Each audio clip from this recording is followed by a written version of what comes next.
제가 오늘 말씀드릴 주제는 산업혁신 성장을 위한 제조혁신 플랫폼 추진 전략에 대한 내용입니다.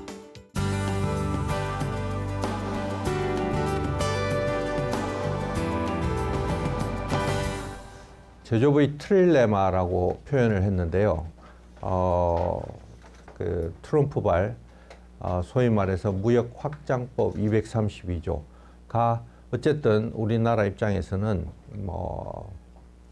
한 반점의 성공, 반점의 실망스러운 결과라고들 하시는데 철강과 알루미늄이라는 기초 소재를 가지고 전쟁을 시작을 했고 그걸 빌미로 자동차 쪽에서 그들이 원하는 양보를 받아내는 그런 통상 전쟁들이 한 2주 동안 진행되었습니다. 근데 이러한 통상 문제가 그런 일회성으로 끝날 문제는 아닌 것 같습니다. 트럼프가 만약 연임을 한다면 8년 동안 그런 전쟁을 계속 진행을 해야 될 수 있고요. 뿐만 아니라 지금 중국이나 일본에서 진행되고 있는 이 제조업과 관련된 각종 그 구조조정의 그 이후 또한 독일을 비롯해서 지금 선진국들이 진행하고 있는 여러 가지의 어떤 그 소위 4차 산업혁명과 관련된 혁신 활동들이 끝난 후에 벌어질 이런 무역 전쟁은 지금과는 비교할 수 없을 정도로 큰 리스크로 작용할 것 같습니다. 이러한 글로벌 시장의 변화와 함께 우리 제조업과 관련해서도 많은 그 패러다임의 변화가 일어나고 있고요. 특히 이 초연결, 초융합이라고 하는 새로운 어떤 패러다임 하에서 제조업이 굉장히 빠른 속도로 디지털화되고 있고 그런 기술의 혁명이 다시금 선진국들이 제조업의 패권을 쥐기 위한 경쟁을 가속화하고 있습니다. 다시 말해서 리쇼링이라는 표현으로 대변되는 선진국들의 그 제조업에 대한 그 관심 또 제조업을 일으키기 위한 각국 정부의 어떤 노력들이 굉장히 가속화되고 있고요. 그래서 이런 뉴 노멀 시대의 새로운 패러다임 선상에서 혁신 성장 전략을 어떻게 짤 것인가 또 그런 혁신 성장을 통해서 우리 제조업을 어떻게 부활시킬 수 있느냐에 대한 고민이 필요한 거고요. 제가 제안하고자 하는 것은 이 생태계 진화가 필요하다. 어떻게 연결과 협업이 활성화되는 네트워크형의 생태계로 진화를 해야 되겠다는 것이고 그런 생태계의 진화의 바탕하에서 제조 혁신 플랫폼이라는 새로운 추진 전략을 통해서 제조업의 부흥을 한번 도모해 보자는 제안을 드리는 것입니다. 앞서 말씀드린 진화와 융합과 혁신을 어떤 방법으로 생태계 측면에서 우리가 진행할 것이냐 하는 것입니다. 그래서 기존 우리 주력 산업들이 가지고 있는 그 수직 방향으로의 제조 생태계 자체가 이볼루션이 돼야 되겠다. 그러한 것들은 지금 작금의 어떤 패러다임 변화가 이 이볼루션을 하지 않으면 생존을 할 수 없는 상황으로 몰고 있기 때문에 그 각 제조업이 4차 산업혁명발 진화를 통해서 어떻게 그 생태계 전체가 같이 공진화할 것이냐에 대한 고민을 해야 되고 말씀드린 것처럼 우리 개별 주력 산업들이 갖고 있던 것을 한번 수평적으로 연계를 해서 새로운 가치들을 만들어낼 수 없는지에 대해서 고민을 해야 되겠다. 특히 예를 들자면 우리 자동차 산업과 우리의 반도체 산업이 융합을 통해서 새로운 일들을 어떻게 만들어낼 수 없을까 이런 고민들이 상당히 진지하게 이루어져야 된다. 그 개별 기업의 전략이긴 하겠지만 이제는 국가적 리더십을 가지고 그런 개별 산업들이 연계해서 국가의 부를 창출할 수 있는 일이 뭐가 있을지에 대한 국가적 리더십이 필요하다는 것이고 정부 입장에서도 그런 연합이 이루어졌을 때 우선적인 정책적 베네핏을 주는 어떤 그런 여러 가지 방법들을 생각을 해봐야 될 것입니다. 이런 수평적 산업 생태계의 진화와 동시에 우리가 갖고 있는 그동안의 어떤 인적 물적 어떤 그 축적된 역량, 경험 이런 소프트 파워를 가지고 끊임없이 수직 수평의 진화나 융합에 혁신의 어떤 파워를 불러일으켜 주는 이런 세 가지의 어떤 골든 솔루션이 생태계 혁신에 작용할 수 있어야 되겠다는 말씀을 드립니다.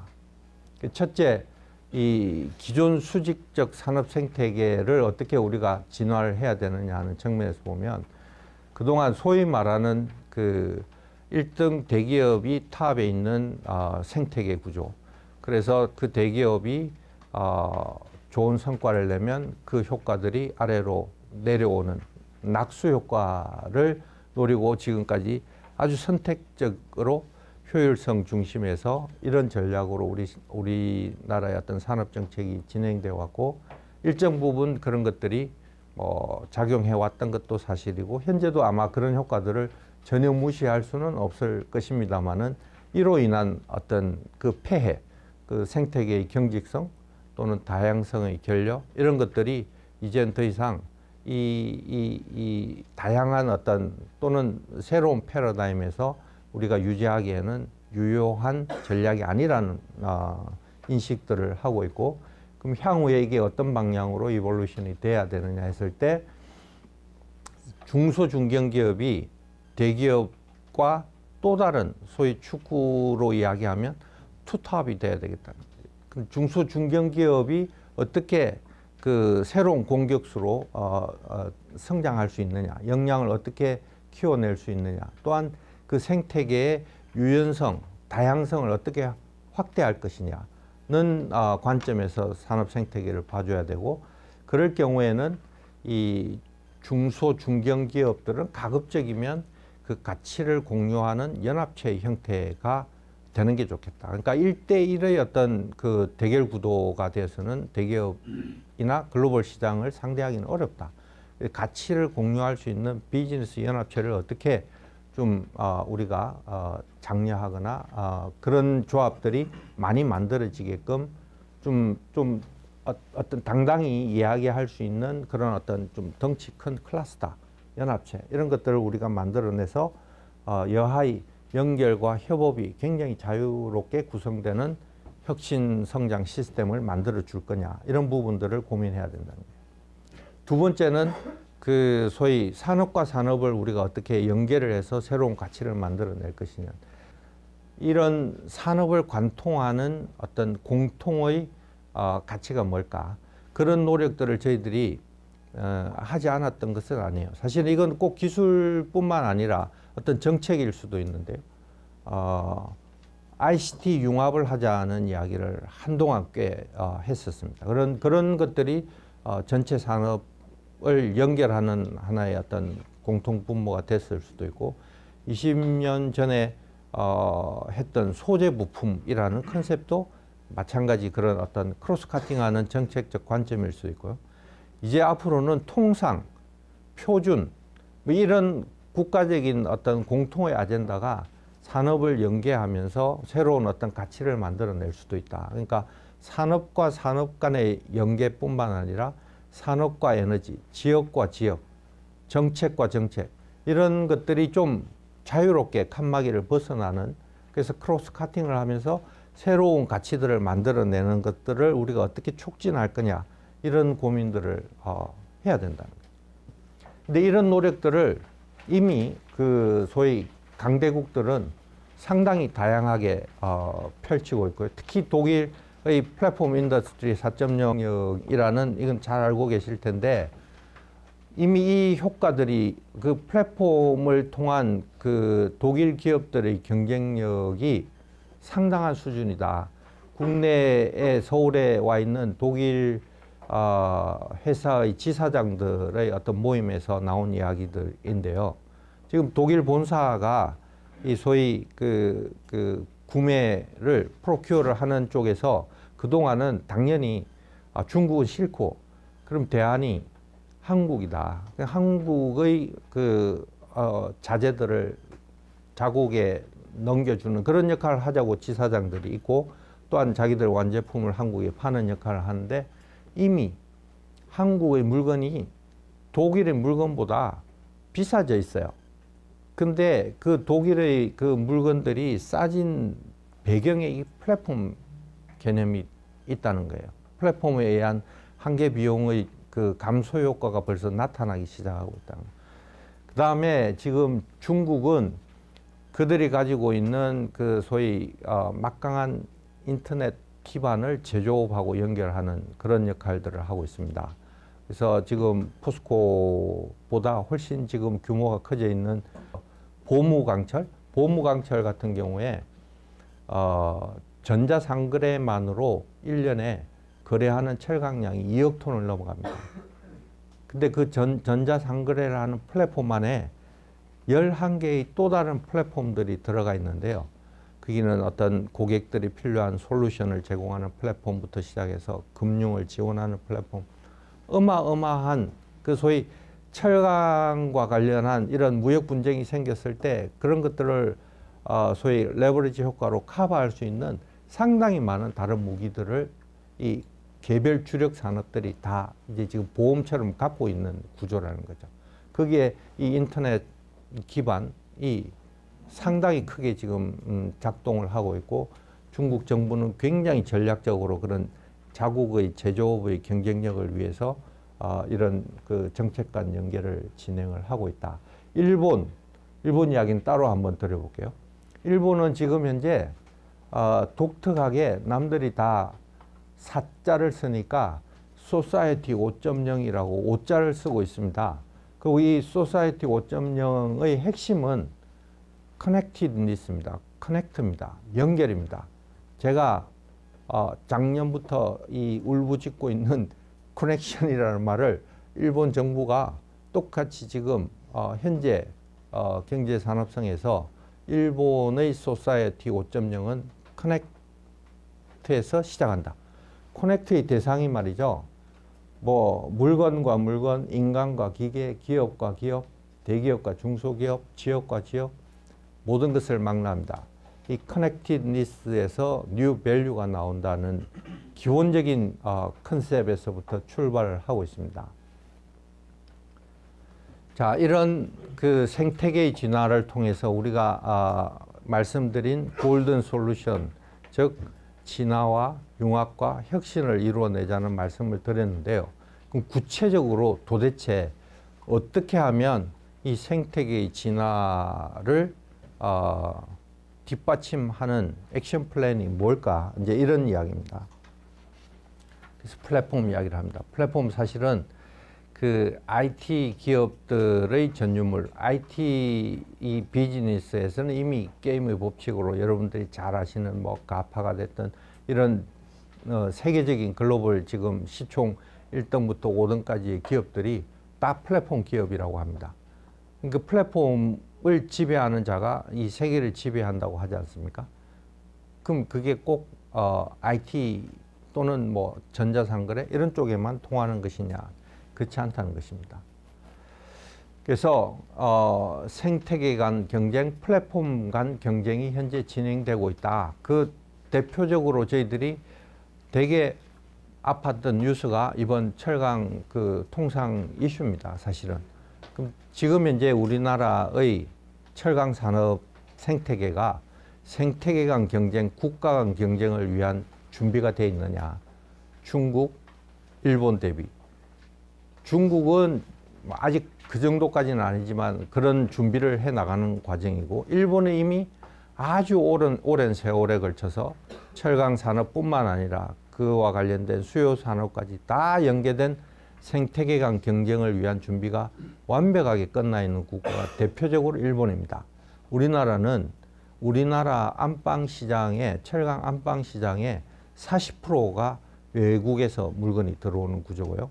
그러니 당연히 우리가 만든 물건은 한 50%는 밖으로 또 팔아야 됩니다. 어마어마한 이 소위 그 수급 구조가 많은 어떤 물량들이 주고받아야 되는 구조를 갖고 있고, 당연히 중소기업들이나 중견기업들 입장에서는 싼 물건을 가져다가 자기들 제품을 만들어서 팔기를 원하죠. 그 결과가 지금 두드려 맞은 겁니다. 트럼프는 한국이 미국에 수출한 철강은 중국의 철강제를 수입해 와서 그걸 가지고 강관을 만들고 한 번 더 가공을 해서 자기들한테 팔았기 때문에 너희들은 중국의 앞잡이라는 겁니다. 실제는 그렇지 않습니다. 현실은 그렇지 않으나 그거 일일이 발간해서 요게 요렇고요, 요게 요렇고요. 그렇게 또 말하기도 어려워요. 그러면 통으로 한국은 그런 어떤 중국의 전진 기지가 돼가서 중국 철강제를 소비해주는 나라로 이번 협상에서 우리는 굉장히 불리한 그 위치에서 협상을 하게 되는 거죠. 일본은 전혀 그렇지 않습니다. 일본 시장에 외국의 철강제가 들어가기가 무척 까다롭습니다. 그리고 철강을 필요로 하는 수요 산업도 함부로 외국 철강제를 쓰지 않는 구조를 가지고 있습니다. 그만큼 국가 간 경쟁, 생태계 간 경쟁 이런 개념들이 이미 일본은 완벽하게 만들어져 있는데 비해서 우리는 값싸게 만들어서 이윤 많이 받고 팔면 장땡이. 그건 다 개별 기업 단위의 어떤 경쟁을 하고 있는 결과인 거죠. 그러면 어떻게 이런 그 생태계 간 경쟁, 플랫폼 간 경쟁에 우리가 빨리 그 우리 몸을 바꿀 것이냐. 근데 우리 나름의 포지셔닝 전략이 필요하다는 거예요. 우리가 갖고 있는 글로벌 제조 역량, ICT 인프라 또는 한번 막 불 붙으면 미친 듯이 하는 그런 어떤 압축 성장의 문화라든지 이런 대한민국만 갖고 있는 역량들을 잘 활용하되 이제는 중소 중견 기업들이 생태계의 새로운 성장축이 돼야 된다. 그런 것들을 구현하는 함에 있어서 이 플랫폼이 가지고 있는 효율성, 혁신성, 즉 거래 비용을 극소화하면 전체가 효율화된다는 이론이 있지 않습니까? 이건 말 그대로 중학교 때 배우는 인수분해예요. 금방 말씀드린 것처럼 A기업, B기업, C기업이 지각각 노는 게 아니라 그들이 공유할 수 있는 공통 역량 X를 밖으로 빼내는 작업이 플랫폼의 시작점입니다. 그래서 이런 그 한계 비용을 줄이는 어떤 노력들을 통해서 생태계 간 경쟁에 우리가 대응할 수 있어야 되겠다는 것이고요. 가령 예를 들어서 이게 이제 상생형 플랫폼입니다. 국내 포스코라는 대기업 실명을 거론하겠습니다. 포스코라는 대기업이 이 플랫폼에 한 17개 정도의 실제 현장에서 자기들이 해결하고자 하는 아이템을 제공을 합니다. 지향하는 큰 틀에서의 지향점은 제조 AI입니다. 우리 제조업에 인공지능을 붙여서 그동안 사람에 의존하던 여러 가지 분야들을 이제 그 패러다임을 바꾸겠다는 거예요. 그 각각의 아이템들이 성공하면 각각이 그냥 하나의 독립된 상품으로서 향후엔 수출된다고 생각을 하시면 됩니다. 그래서 그런 그 아이템의 개발에 필요한 필드 데이터를 이 플랫폼에 제공을 하면 이 좌측에 이 공급자들을 만들어내는 게 정부의 역할입니다. 다른 산업 생태계, 즉 저희들이 지금까지 접촉한 건 반도체, 자동차, 다른 분야에서 일하던 AI, IoT, 빅데이터 플레이어들이 이쪽 공급자 생태계 쪽에 옵니다. 그럼 이 사람들이 그 개발을 할 수 있는 중간자 역할을 또 이 플랫폼이 합니다. 그래서 이 플랫폼을 통해서 R&D, 테스트베드, 사업화까지 쭉 전 주기의 일들이 진행되는 일들을 플랫폼 기업이 코디네이트를 합니다. 그리고 여기서 이루어진 모든 일들은 이 플랫폼이 이제 축적을 합니다. 공유를 하기 위한 축적 작업을 합니다. 더 나아가서 이 17개의 아이템들이 초기에 개발되는 자금을 대기업이 운영하고 있는 대중소 상생 펀드를 가지고 합니다. 그럼 이론적으로는 키스텝이 예산을 안 주셔도 일단 론칭이 가능하다는 겁니다. 이 사업은 그래서 되게 좀 대기업이 그동안 뭐 현금 결제를 해주겠습니다. 뭐 중소기업에 뭘 하겠습니다. 이런 일회성, 시회성 이런 상생이 아니라 정말 여기 있는 플레이어들이 여기서 경험하고 그 경험을 바탕으로 이 기업들이 다시 다른 생태계나 글로벌 시장에 가서 활개를 펼 수 있는 기회를 주는 겁니다. 그게 앞서서 제가 말씀드린 생태계의 모습입니다. 한번 수직축에 있었다고 해서 여기서 개발한 사람은 다른 생태계를 갈 수 없고 이런 일들로는 우리는 앞으로 어떤 미래를 볼 수가 없다는 거예요. 그러기 위한 롤과 룰이 세팅이 돼야 된다. 그 중소기업들이 그런 것들을 보장할 수 있는 룰들이 만들어져야 된다는 거예요. 그런 일들을 그동안 정부와 기업들, 대중소기업들 같이 모여서 이제 이런 하나의 어떤 플랫폼 모형을 저희들이 설계를 한 겁니다. 그렇다고 이 정부의 역할이 없는 거 아닙니다. 이런 판을 만들어내고 이런 새로운 게임의 법칙을 만드는데 상당히 많은 정부의 역할들이 필요합니다. 마지막입니다.